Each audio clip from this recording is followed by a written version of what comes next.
Hello friends, मैं कंचन आपका अपने चैनल पे बहुत बहुत स्वागत करती हूँ। और हम देखेंगे भूगोल टेस्ट सीरीज के अंतर्गत जलवायु विज्ञान का पार्ट नंबर 1। ये टेस्ट सीरीज यूजीसी नेट के साथ साथ यूपी पीजीटी, यूपी टीजीटी और असिस्टेंट प्रोफेसर के एग्ज़ाम्स के लिए काफ़ी हेल्पफुल है। और ये टेस्ट सीरीज हम 200 एमसीक्यू का करेंगे और प्रत्येक वीडियो 25-25 एमसीक्यू का होगा। और इस टेस्ट सीरीज के अंतर्गत हम जितने एमसीक्यू करेंगे वे एमसीक्यू किसी न किसी एग्जाम्स में पूछे गए हैं। तो आज की क्वेश्चन सीरीज है 1 से 25 तक का। तो आइए एमसीक्यू स्टार्ट करते हैं। क्वेश्चन नंबर 1 पूछ रहा है, निम्नलिखित में से कौन सा कारण भारत के उत्तर पश्चिमी भाग में शीत ऋतु में होने वाली वर्षा के लिए उत्तरदायी है? ऑप्शन ए है मानसून की वापसी, ऑप्शन बी है चक्रवाती अवदाब, ऑप्शन सी है पश्चिमी विक्षोभ, या ऑप्शन डी होगा दक्षिण पश्चिम मानसून। इसका राइट ऑप्शन होगा ऑप्शन नंबर सी, पश्चिमी विक्षोभ। पश्चिमी विक्षोभ जो है एक प्रकार का शीत ऋतु में आने वाला तूफान है उत्तरी भारतीय मैदान में, और इसकी उत्पत्ति जो होती है ये आता है उत्तर पश्चिम में स्थित उत्तरी अटलांटिक महासागर, भूमध्य सागर व कैस्पियन सागर से ये विक्षोभ उठ के यहाँ से नमी ला के ये वर्षा कराता है पाकिस्तान और उत्तरी भारत के मैदानों में। इसके साथ साथ इसके माध्यम से नेपाल में भी कुछ वर्षा होती है, और ये वर्षा शीत ऋतु में होती है, कुछ बर्फबारी के रूप में भी हो जाती है। और जो पश्चिमी विक्षोभ से जो वर्षा होती है ये भारत में रबी की कृषि के लिए काफ़ी लाभप्रद मानी जाती है। नेक्स्ट क्वेश्चन देखते हैं, क्वेश्चन नंबर 2। भारतीय मानसून का पूर्वानुमान करते समय कभी कभी समाचारों में उल्लिखित इंडियन ओशन डायोपोल के संदर्भ में निम्नलिखित कथनों में से कौन सा कथन सही है? ऑप्शन देखते हैं। ऑप्शन 1 देखते हैं, आईओडी परिघटना उष्णकटिबंधीय पश्चिमी हिंद महासागर एवं उष्णकटिबंधीय पूर्वी प्रशांत महासागर के बीच सागर पृष्ठ तापमान के अंतर से विशेषित होती है। क्या ये सही है? नेक्स्ट ऑप्शन देखते हैं, ऑप्शन नंबर 2, आईओडी परिघटना मानसून पर एल नीनो के असर को प्रभावित कर सकती है। ये पूछ रहे हैं नीचे दिए गए कोड का प्रयोग कर सही उत्तर चुनिए। केवल एक सही है या केवल 2 सही है, या 1 या 2 दोनों सही है, या डी पूछ रहा है कि न तो 1 न ही 2 सही है। तो देख लेते हैं इसे। जो ये आईओडी परिघटना है, ये परिघटना पूर्वी प्रशांत महासागर के साथ संबंधित न होकर ये हिंद महासागर की परिघटना है। ये पश्चिमी हिंद महासागर व पूर्वी हिंद महासागर के बीच ही देखने को मिलती है, न कि पूर्वी प्रशांत महासागर के बीच। तो ये ऑप्शन गलत हो जाएगा। जो आईओडी परिघटना है ये पश्चिमी हिंद महासागर और पूर्वी हिंद महासागर के जल के तापमान में परिवर्तन के कारण या अंतर के कारण देखने को मिलती है। इसे भारतीय नीनो के नाम से भी जाना जाता है, इंडियन ओशन डायोपोल को। जिस वर्ष इंडियन ओशन डायोपोल सकारात्मक स्थिति में रहता है उस वर्ष भारत में मानसून की काफ़ी अच्छी स्थिति रहती है, और जिस वर्ष इंडियन ओशन डायोपोल नकारात्मक स्थिति में होता है उस वर्ष भारत में वर्षा बहुत कम होती है, सूखे की स्थिति देखने को मिलती है। इंडियन ओशन डायोपोल की सकारात्मक स्थिति तब मानी जाती है जब पश्चिमी हिंद महासागर का तापमान उच्च होता है व पूर्वी हिंद महासागर का तापमान निम्न होता है। ये इसकी सकारात्मक स्थिति है, और इसी की जो उलट स्थिति मानी जाती है वो नकारात्मक होती है, अर्थात उसमें जब पूर्वी हिंद महासागर का तापमान ऊंचा हो जाता है और पश्चिमी हिंद महासागर का तापमान निम्न हो जाता है तो ये नकारात्मक स्थिति मानी जाती है, और इस समय भारतीय मानसून काफ़ी प्रभावित होता है, वर्षा नहीं होती है। और जो दूसरा ऑप्शन दे रहा है कि आईओडी परिघटना मानसून पर एल नीनो के असर को प्रभावित कर सकता है, तो ये बिल्कुल सही है। ये बिल्कुल सही है क्योंकि ये एल नीनो को प्रभावित करता है आईओडी। नेक्स्ट क्वेश्चन देखते हैं, क्वेश्चन नंबर 3। ये पूछ रहा है कि दक्षिण पश्चिम मानसून काल में निम्नलिखित स्थानों में सबसे कम वर्षा कहाँ होती है? ऑप्शन ए है कोलकाता, ऑप्शन बी है मंगलौर, ऑप्शन सी है चेन्नई, या ऑप्शन डी है दिल्ली। तो इसका राइट आंसर हो जाएगा option number C, Chennai. Next question देखते हैं, क्वेश्चन नंबर 4। निम्नलिखित में से कौन सा एक सबसे सूखा स्थान है? ऑप्शन ए है मुंबई, ऑप्शन बी है दिल्ली, ऑप्शन सी है लेह, या ऑप्शन डी है बंगलुरु। तो सबसे सूखा स्थान कौन सा है? इसका राइट आंसर होगा ऑप्शन सी, लेह। लेह में जो वर्षा होती है ये लगभग 9 सेंटीमीटर के आसपास होती है और ये भारत का सबसे कम बारिश वाला शहर है और यहाँ पे जो भी वर्षा होती है वो लगभग बर्फबारी के रूप में ही होती है। नेक्स्ट क्वेश्चन देखते हैं, क्वेश्चन नंबर 5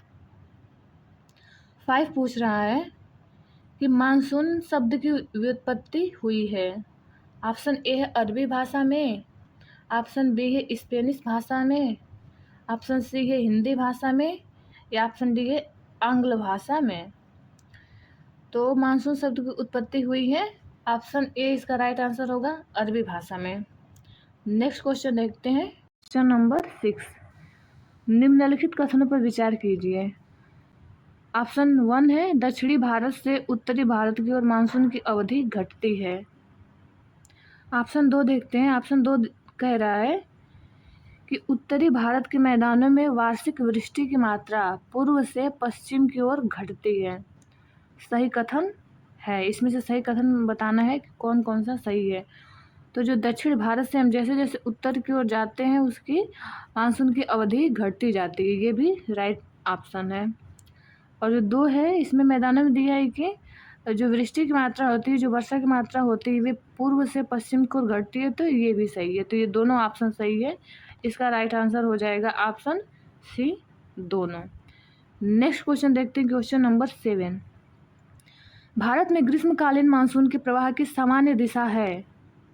ऑप्शन ए है दक्षिण से उत्तर, ऑप्शन बी है दक्षिण पश्चिम से दक्षिण पूर्व, ऑप्शन सी है दक्षिण पूर्व से दक्षिण पश्चिम या ऑप्शन डी होगा दक्षिण पश्चिम से उत्तर पूर्व। इसका राइट आंसर होगा ऑप्शन नंबर डी, दक्षिण पश्चिम से उत्तर पूर्व की तरफ जो मानसून की दिशा होती है यह दक्षिण पूर्व से उत्तर पूर्व, दक्षिण पश्चिम से उत्तर पूर्व की ओर देखने को मिलती है हमें भारत में। नेक्स्ट क्वेश्चन देखते हैं, क्वेश्चन नंबर 8। ये पूछ रहा है अमृतसर एवं शिमला लगभग एक ही अक्षांश पर स्थित हैं परंतु उनकी जलवायु में भिन्नता का कारण है। क्या कारण है देखते हैं ऑप्शन को।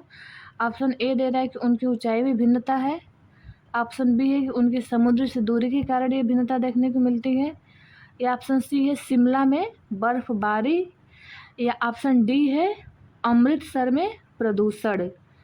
तो इसका राइट आंसर होगा कि जो अमृतसर एवं शिमला में उनकी जलवायु में जो भिन्नता का कारण, ये कारण है ऑप्शन नंबर ए, उनकी ऊंचाई में भिन्नता।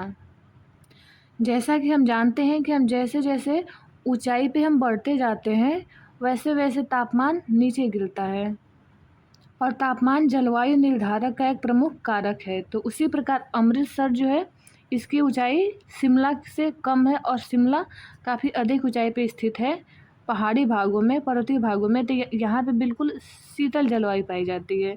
तो ये ऊंचाई में भिन्नता के कारण ही ये भिन्नता जलवायु में देखने को मिलती है। नेक्स्ट क्वेश्चन देखते हैं, क्वेश्चन नंबर 9। ये पूछ रहा है कि भारत के किस भाग में सर्वाधिक दैनिक तापांतर पाया जाता है। ऑप्शन ए है पूर्वी तटीय प्रदेश, या ऑप्शन बी है छत्तीसगढ़ मैदान के आंतरिक क्षेत्रों में, या ऑप्शन सी होगा अंडमान द्वीपों में, या ऑप्शन डी होगा राजस्थान के मरुस्थलीय क्षेत्रों में। तो यहाँ सर्वाधिक दैनिक तापांतर का मतलब है कि जो दिन और रात का तापमान होता है उसका अंतर सबसे अधिक निकल के आता है, वो इन दिए गए ऑप्शनों में कहाँ आएगा। तो इसका राइट आंसर होगा ऑप्शन नंबर डी, राजस्थान के मरुस्थलीय क्षेत्रों में। क्योंकि जो मरुस्थलीय क्षेत्र होते हैं, जो रेगिस्तानी क्षेत्र होते हैं, उसमें हमें बालू की प्रधानता देखने को मिलती है और जो ये बालू होते हैं ये तापमान को बहुत तीव्र गति से अवशोषित करते हैं और तीव्र गति से उत्सर्जित भी कर देते हैं। इसलिए जो मरुस्थलीय भाग है जो राजस्थान का, वो दिन में तापमान बहुत जल्दी ग्रहण करने के कारण बहुत गर्म हो जाता है और उसी तीव्र गति से वो रात्रि के समय तापमान को उत्सर्जित कर देता है। तो रात्रि का तापमान क्या हो जाता है, बहुत नीचे चला जाता है। और इसलिए यहाँ का जो दैनिक तापांतर देखने को मिलता है बहुत अधिक मिलता है। नेक्स्ट क्वेश्चन देखते हैं, क्वेश्चन नंबर 10। तमिलनाडु में शरतकालीन वर्षा अधिकांशतः जिन कारणों से होती है वे हैं, ऑप्शन ए है पश्चिमी विक्षोभ, ऑप्शन बी है दक्षिण पश्चिमी मानसून, ऑप्शन सी है उत्तर पूर्वी मानसून, या ऑप्शन डी होगा दक्षिणी पूर्वी मानसून। तो तमिलनाडु में जो शरतकालीन वर्षा अधिकांशतः देखने को मिलती है, ये मिलती है उत्तरी पूर्वी मानसून के कारण। नंबर 11 देखते हैं, उत्तर पूर्वी मानसून से सबसे अधिक वर्षा प्राप्त करने वाला राज्य है। ऑप्शन ए है असम, ऑप्शन बी है पश्चिम बंगाल, ऑप्शन सी है तमिलनाडु, व ऑप्शन डी है ओडिशा। इसका राइट आंसर होगा ऑप्शन सी तमिलनाडु। जो तमिलनाडु है ये उत्तरी पूर्वी मानसून से अधिक वर्षा तमिलनाडु को प्राप्त होता है। नेक्स्ट क्वेश्चन देखते हैं, क्वेश्चन नंबर 12। भारत की सर्वाधिक वर्षा मुख्यतः प्राप्त होती है। ऑप्शन ए है उत्तर पूर्वी मानसून से, ऑप्शन बी है वापस होते या लौटते मानसून से, ऑप्शन सी है दक्षिण पश्चिम मानसून से, या ऑप्शन डी होगा संवहनीय वर्षा से। तो भारत की जो सर्वाधिक वर्षा होती है मुख्यतः होती है, इसका राइट आंसर होगा ऑप्शन सी दक्षिण पश्चिम मानसून से सर्वाधिक वर्षा प्राप्त होती है। क्वेश्चन नंबर 13 देखते हैं, भारत के किस राज्य में मानसून का आगमन सबसे पहले होता है। ऑप्शन ए है असम, ऑप्शन बी है पश्चिम बंगाल, ऑप्शन सी है महाराष्ट्र, या ऑप्शन डी होगा केरल। तो इसका राइट आंसर होगा ऑप्शन नंबर डी केरल। इन चारों ऑप्शनों में सबसे पहले आगमन होता है मानसून का, वो होता है केरल में। इससे भी पहले जो मानसून आता है ये आता है अंडमान निकोबार द्वीप समूह में। केरल में जो है मानसून का आगमन लगभग लास्ट मई 31 मई या 1 जून के आसपास आता है। नेक्स्ट क्वेश्चन देखते हैं, क्वेश्चन नंबर 14। चेरापूंजी अवस्थित है। ऑप्शन ए है असम में, ऑप्शन बी है मणिपुर राज्य में, ऑप्शन सी है मेघालय राज्य में, या ऑप्शन डी है मिजोरम राज्य में। तो इसका राइट आंसर होगा ऑप्शन नंबर सी। जो चेरापूंजी स्थित है ये है मेघालय में। और चेरापूंजी जो है ये प्रसिद्ध है, इसकी खासियत ये है कि दुनिया का सबसे अधिकतम औसत वार्षिक वर्षा चेरापूंजी में अभी तक दर्ज की गई है। यहाँ पे लगभग 11,500 मिलीमीटर की वर्षा दर्ज की गई है। और जो चेरापूंजी है इसका अर्थ है संतरों की भूमि। नेक्स्ट क्वेश्चन देखते हैं, क्वेश्चन नंबर 15। क्वेश्चन नंबर 15 पूछ रहा है, कथन दिया है ए कि पश्चिमी तट की तुलना में पूर्वी तट चक्रवातों द्वारा अधिक प्रभावित है। क्या ये सही है? कारण दे रहा है कि भारत का जो पूर्वी तट है ये उत्तर पूर्वी व्यापारिक हवाओं की मेखला में पड़ता है। ऑप्शन ए है, इसमें ए और आर दोनों सही हैं और आर ए की सही व्याख्या है। ऑप्शन बी है कि ए और आर दोनों सही हैं परंतु आर ए की सही व्याख्या नहीं है। ऑप्शन सी है कि ए सही है परंतु आर गलत है। और ऑप्शन डी है ए गलत है परंतु आर सही है। तो इसका राइट आंसर होगा जो पश्चिमी तट की तुलना में पूर्वी तट चक्रवातों द्वारा अधिक प्रभावित है। तो ये बिल्कुल सही है, पश्चिमी तट की तुलना में पूर्वी तट पर चक्रवात बहुत अधिक आते हैं। और कारण भी सही है क्योंकि कारण ये है कि जो पूर्वी तट है वह उत्तरी पूर्वी व्यापारिक हवाओं की मेखला में पड़ता है। तो इसका राइट आंसर हो जाएगा ऑप्शन ए और आर दोनों सही है और आर ए की सही व्याख्या भी कर रहा है। नेक्स्ट क्वेश्चन देखते हैं, क्वेश्चन नंबर 16। निम्न राज्यों में से किस राज्य में जाड़े के मौसम में बारिश मिलती है। ऑप्शन ए है केरल, ऑप्शन बी है तमिलनाडु, ऑप्शन सी है पश्चिम बंगाल, व ऑप्शन डी है ओडिशा। तो इसको तो आसान है, आप लोग कई बार इसे देख चुके हैं। इसका राइट आंसर हो जाएगा ऑप्शन नंबर बी तमिलनाडु। ठंडी के मौसम में तमिलनाडु में अधिकांशतः हमें वर्षा देखने को मिलती है। नेक्स्ट क्वेश्चन देखते हैं, क्वेश्चन नंबर 17। आम्र वर्षा संबंधित है। ऑप्शन ए है आमों की बौछार से, ऑप्शन बी है आम का टपकना, ऑप्शन सी है बिहार एवं बंगाल में मार्च अप्रैल में होने वाली वर्षा, डी है आम की फसल। तो जो ये आम्र वर्षा संबंधित है, इसका राइट आंसर होगा ऑप्शन ए आमों की बौछार। आम्र वर्षा को आमों की बौछार के नाम से भी जाना जाता है और ये केरल व कर्नाटक के तटीय भागों में पूर्व की हल्की वर्षा एक तरह से होती है और ये वहाँ का जो है यह आम की फसल को पकाने में काफ़ी सहायक है। यह ग्रीष्म ऋतु के आगमन के पहले ही एक प्रकार की गर्म पवन चलती है, वो सागरीय तटों से व आर्द्र समुद्री पवनों के कारण ये वर्षा होती है और ये आमों की फसल के लिए काफ़ी लाभदायक है, इसलिए इसे आम्र वर्षा या आमों की बौछार के नाम से जाना जाता है। नेक्स्ट क्वेश्चन देखते हैं, क्वेश्चन नंबर 18।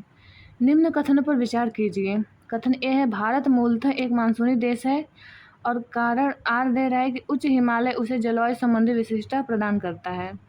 इसमें भी 4 ऑप्शन है। वही ऑप्शन ए है कि ए और आर दोनों सही है और आर ए की सही व्याख्या है।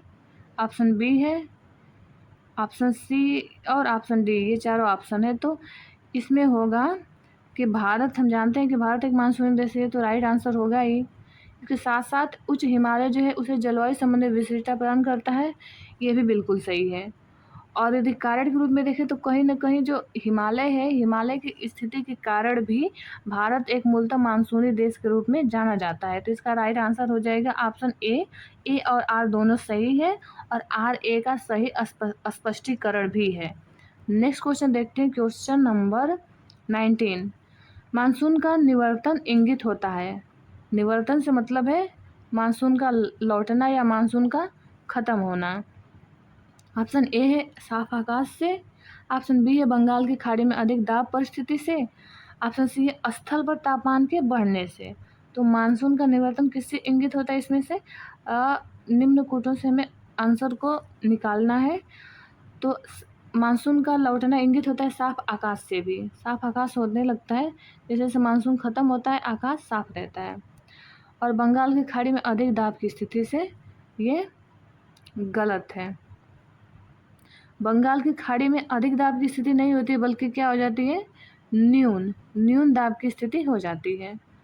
और जो स्थल पर तापमान के बढ़ने से, तो ये भी राइट होगा, क्योंकि तापमान पे जैसे जैसे मानसून खत्म होता है स्थल पर तापमान वृद्धि होती है। ऑप्शन 3 है कि स्थल पर तापमान के बढ़ने से, तो ये भी गलत हो जाएगा, क्योंकि जैसे जैसे मानसून खत्म होता है वैसे वैसे स्थल पर तापमान भी कम होने लगता है। तो ये दोनों गलत हो गए। बस इसका राइट आंसर होगा केवल ऑप्शन ए। नेक्स्ट क्वेश्चन देखते हैं, क्वेश्चन नंबर 20। नीचे 2 वक्तव्य दिए गए हैं, जिनमें से एक को कथन ए और दूसरे को आर कहा गया है। कथन ए है, पूछ रहा है कि गंगा के मैदान में यदि कोई पश्चिम और उत्तर पश्चिम को चले तो मानसूनी वर्षा घटती हुई मिलेगी। और कारण दे रहा है कि गंगा के मैदान में कोई ज्यों-ज्यों ऊपर की ओर बढ़ता जाएगा, आर्द्रताधारी मानसूनी पवन और ऊंची जाती मिलेगी।